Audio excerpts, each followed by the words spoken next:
예, 이 여권에서는 이제 썰이 또 난무하고 있는데 이 썰 얘기, 이 각종 설 얘기를 좀 해보려고 합니다. 설이 이게 설날 할 때 그 설이 아니라는 건 우리 시청자 여러분 잘 아실 텐데요. 자, 먼저 이 설이 난무하는 곳 대구 지역입니다. 이 대구 지역 현역원들 사이에 상당히 위기감이 크다고 얘기를 하는데, 예. 크다고 보십니까? 사실 크죠. 왜냐하면 대통령이 직접 행보를 있어서 여기서 직접적인 의사표시를 하는 건 마찬가지죠. 청와대에서는 전혀 그런 뜻이 없다고 합니다만 정치 분석가들은 대부분 그렇게 이해하고 있고 실질적으로 대구의 현역 의원이라고 입장을 바꿔놓고서 본다 하더라도 위험하다는 생각하지 않겠습니까? 더군다나 이게 재밌습니다. 4명의 비서진을 대통령이 갔지 않습니까? 예. 그 12일 당시에. 예. 그 보면은 안봉근 비서관은 대구도 출신이죠. 그다음에 천영식 비서관은 영신고입니다. 대구을 유승민 지역구에 있는 그 출신의 영신고등학교 출신이거든요. 신동철 비서관은 대구 동구갑입니다. 청구고등학교 나왔습니다. 유승민 의원의 같은 계파로 있는 유승걸 의원의 지역구예요. 여기가. 그다음 안정분 수석 대구 개성구 출신이거든요. 유승민 의원의 같은 계파인 김희국 의원의 지역구예요. 그러니까 여기 있는 소위 말해서 유승민 의원과 굉장히 가까운 의원들이 있는 지역구의 출신들 그런 비서관을 대동해 갔단 말이죠. 아하. 그러니까 이게 오해가 될 수밖에 없죠. 예, 오해가 될 수밖에 없다는 게 부총장님 말씀. 그러니까 말이죠. 과거에 김대중 대통령이 어떻게 믿을 때는 호남밖에 없고 또 호남을 지켜낼 수 있는 사람은 청와대 내에 호남 출신밖에 없듯이 지금도 박근혜 대통령은요 임기 중반을 넘기면은 총선 이후와 퇴임 이후를 생각하지 않을 수가 없습니다. 이럴 때 본인을 지켜줄 수 있는 땅, 아성은, 안방은 역시 대구거든요. 12명 국회의원인데 지금 주간지라든지 여러 가지 언론들이 여론조사를 해보면 박근혜냐 유승민이냐라는 언론으로 팽팽하게 대구 민심이 지금 갈라져 있다는 거 아니겠습니까? 요 민심을 가만히 두면 자칫하면 유승민 쪽으로 굴러가버리면 본인의 안방이 상당히 균열이 생길 수밖에 없는 거죠. 그래서 박근혜 대통령은 이후 총선 이후에도 본인의 영향력을 극대화하고 퇴임 이후까지 안전장치 하려면 대구를 차지해 완전히 한번 바꿔야 되겠다. 이런 강한 생각을 갖고 있는데 제가 청와대에 있어 보면 말이죠. 예. 그래도 청와대에 계시네. 이제 너무 잘 아시겠지만 청와대에 있으면 대통령을 믿을 사람은 중반 후반부에 청와대 사람밖에 없습니다. 대통령 가까이 있다 보면요. 묘하게 모든 걸 대통령 중심으로 생각하고 대통령과 뭔가 함께 가야 되겠다.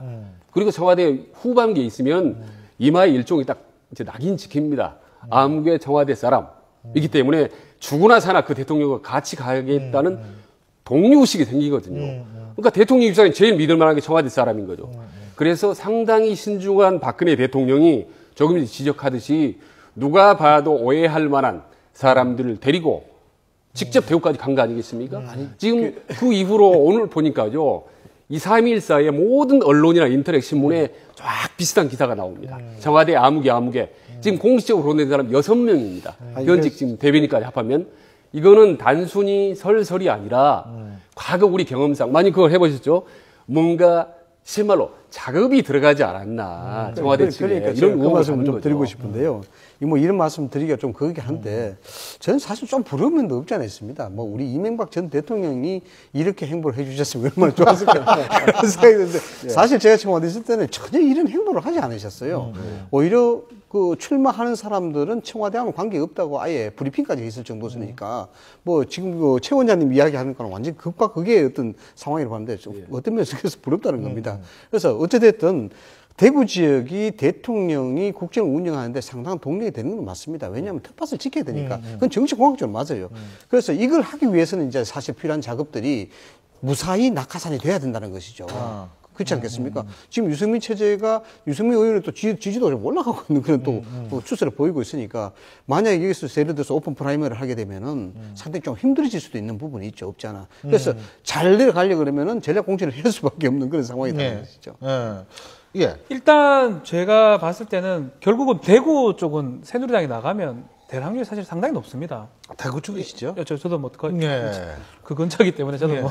근데 이제 지금 저번에 이제 대구 대통령 방문했을 때 정말 국회 현역 의원들은 전혀 없었고 지금 보좌관들, 비서관들이 있었거든요. 막 대통령이 국정 후반에 정치 동력을 받는 거예요.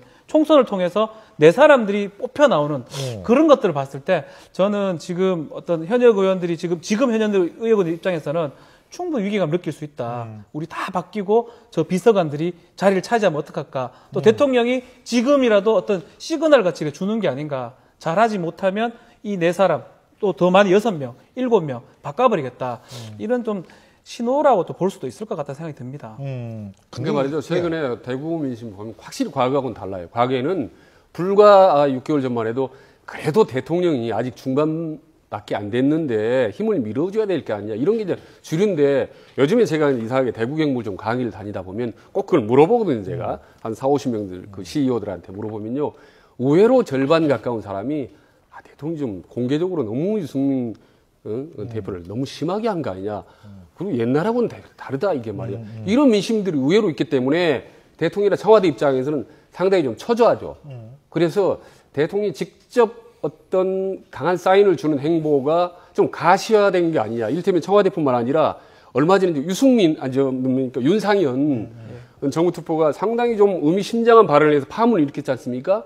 그리고 또 보면은 서청원 또 의원이 오픈 프라이머리 말이죠. 빅토론도 하고, 그리고 어떻게 보면 김무성 대표와 유승민 대표가 믿었던 원일철 원내대표까지 오픈 프라이머리에 상당히 비판적인 발언을 하고, 이런 일련의 흐름을 볼 때 대통령과 청와대가 상당히 좀 뭔가 행동 개시를 하지 않는가 그런 의혹을 좀 갖게 되는 거죠. 근데요, 이렇게 청와대 참모들이 만일 이 설이 만일 설이 아니라 진짜로 된다라고 가정을 한다면 청와대는 누가 지킵니까? 그러니까 청와대는 이제 진돗개들도 있고.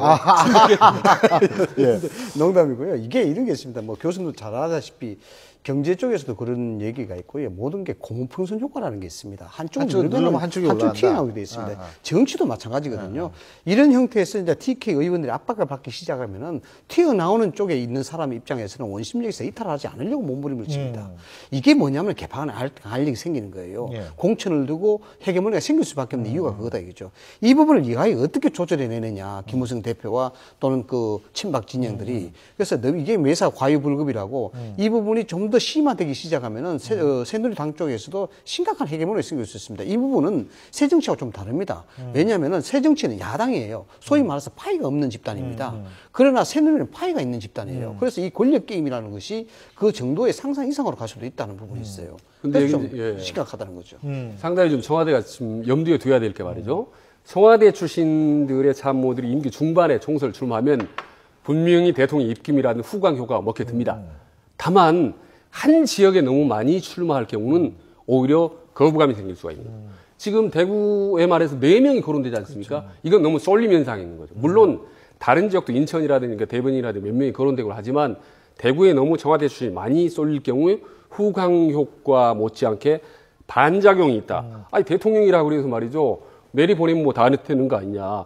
특히 이제 안봉근 국정홍보 비서관 같은 그동안에 많은 논란이 있었지 않습니까? 사실 여부와는 무관하게 그런 인물이 가면 설랑설레하면서 상대 진영에 상당히 공격에 빌미를 줄 수가 있는 거죠. 그게 부총장이 말씀하신 풍선 효과죠. 그렇죠. 누르면 튀어나온다. 그래서 항상 반대쪽에서는 튀게 되어 있습니다. 그럼 가만히 있겠습니까? 어떤 형태든지 반항을 하게 되죠. 알겠습니다.